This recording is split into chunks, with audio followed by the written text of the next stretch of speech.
इन पुण्यात्माओं, सात संगतियों में यदि हम सैकड़ों किलोमीटर से चल के आते हैं, दूर दूर से आते हैं, अपना समय निकालते हैं, अपना पैसा भी हम लोग जो है इन्वेस्ट करते हैं, तो सात संगति में आने का हमारा एक मकसद होना चाहिए।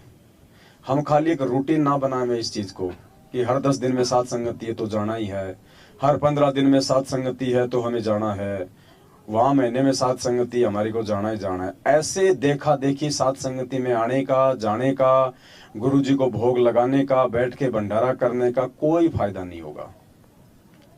यदि सात संगति में हम आते हैं तो हमारा एक विशेष मकसद होना चाहिए कि परमात्मा ने हमें ये जो अनमोल समय वर्तमान में सात संगतियों के लिए दिया है, ये क्यों दिया है? ये समय परमात्मा ने हमें अपने आप को संवारने के लिए दिया है। और यदि हर सात संगति से हम यदि कुछ सीख के नहीं जाते हैं तो धिक्कार है हमारा उस सात संगति में आना। भंडारा तो हम सब अपने घर पे करते हैं, और यहाँ जो बनता है सादा भोजन उससे भी अच्छा बना के खा लो, कोई दिक्कत नहीं है। सात संगत आप अपने घर पे भी कर सकते हो, अगर दो भगत भी अगर उपदेशी हैं, अगर कोई अनुपदेशी भी है उसके साथ भी यदि हम परमात्मा की चर्चा करें वो भी सात संगति है। लेकिन यहाँ सैकड़ों भाई बहनों का एक जगह इकट्ठा होने का, गुरु जी को भोग लगाने का और पूरी रात ये माइक हाथ में लेके चिल्लाने का फिर मकसद क्या है? हमने उस चीज को समझना है। ऐसे आने से कोई फायदा नहीं होगा। ऐसे तो भगवान सबके घर में है, ऐसे तो फिर मैनेजमेंट वाले भी अपनी दुकान लेके बैठे हुए हैं कि नामदान के अंदर पे आओ, यहीं दंडोत करो, यहीं प्रसाद चढ़ाओ, यहाँ तुम्हें भगवान मिलेगा, तुम्हें फायदा मिलेगा।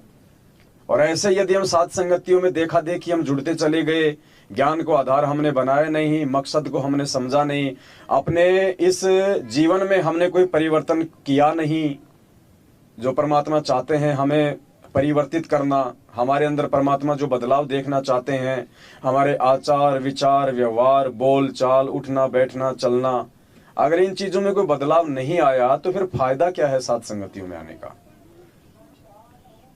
तो हमने कुछ सीखना है एक दूसरे भगत भाई बहनों से। हमारी जो गलत आदतें हैं, चाहे वो बोलचाल में हो, चाहे वो दृष्टि में हो, तो हमने उनको दूर करना है, हमने उनको सुधारना है, और दूसरे भगत भाई से हमने जो है हमने कोई शिक्षा लेनी है। तब तो हमारा सात संगतियों में आने का फायदा है, वरना कोई मतलब नहीं निकलेगा। दूसरी चीज, देखा देखी में मत चलो बिल्कुल भी। ये समय बहुत ज्यादा इंपॉर्टेंट है। बहन जी इसको थोड़ा चुप करो, इसको ये माइक दो, इधर दो माइक।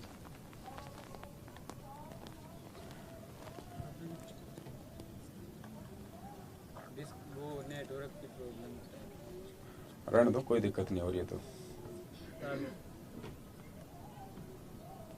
कहने का मतलब है परमात्मा जिस बात को लेके हमसे दुखी होके 2014 बरवाला कांड के बाद उन्होंने हमसे दूरी बनाई है ना, हमने उस दूरी को परमात्मा जी को प्रसन्न करके हमने उसको कम करना है।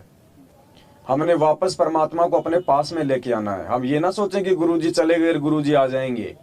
गुरुजी ऐसे नहीं आएंगे, गुरुजी को लाना पड़ेगा।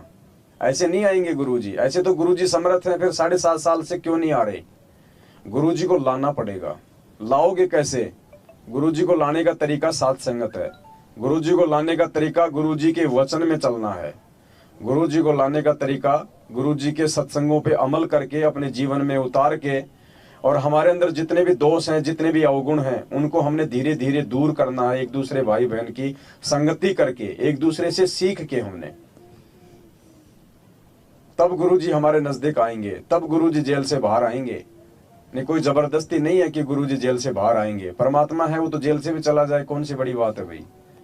अगर हम सुधरने का प्रयास नहीं करेंगे, हम अपने अंदर वो बदलाव नहीं लेके आएंगे, इतना ज्ञान देने के बाद, इतना समझाने के बाद भी अगर छोटी छोटी बातों पे हम एक दूसरे भाई बहनों से मनमुटाव करेंगे, हम एक दूसरे को शक की दृष्टि से देखेंगे, हम एक दूसरे की निंदा चुगली करेंगे, उसके साथ बैठ के हम उसकी मीठी मीठी बात करेंगे, दूसरे के साथ बैठ के हम उसकी मीठी मीठी बातें करेंगे, इससे परमात्मा दुखी होते हैं, इससे परमात्मा प्रसन्न नहीं होते, क्योंकि ये परमात्मा के ज्ञान में नहीं है। और परमात्मा के ज्ञान के विपरीत यदि हम चलेंगे, इस भक्ति मार्ग में आने के बाद भी, और विशेषकर साध संगत से जुड़ने के बाद भी, यदि हम भगत आपस में गुटबाजी करेंगे, हम अपने अलग अलग संगठन बनाएंगे, इससे परमात्मा दुखी होते हैं।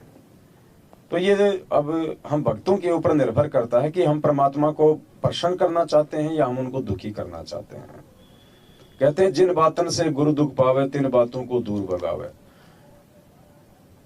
चाहे हमारे विषय में कोई कितना ही अच्छा सोचे, चाहे कोई कितना ही वो बुरा सोचे, हमने उसका कोई प्रत्युत्तर नहीं देना है, विशेषकर साथ संगत से जुड़े हुए भाई बहन।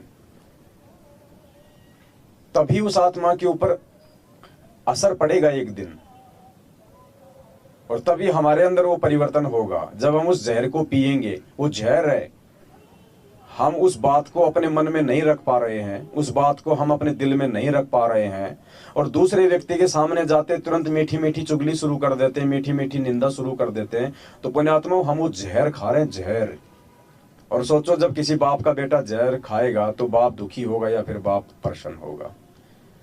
बाकी ऐसे साथ संगत में आके गुरु जी को भोग लगा कि हलवा खाने से ऐसे पाप नहीं कटेंगे। पाप काटने का रास्ता कुछ और है, जो हमने अपने अंदर परिवर्तन करना पड़ेगा।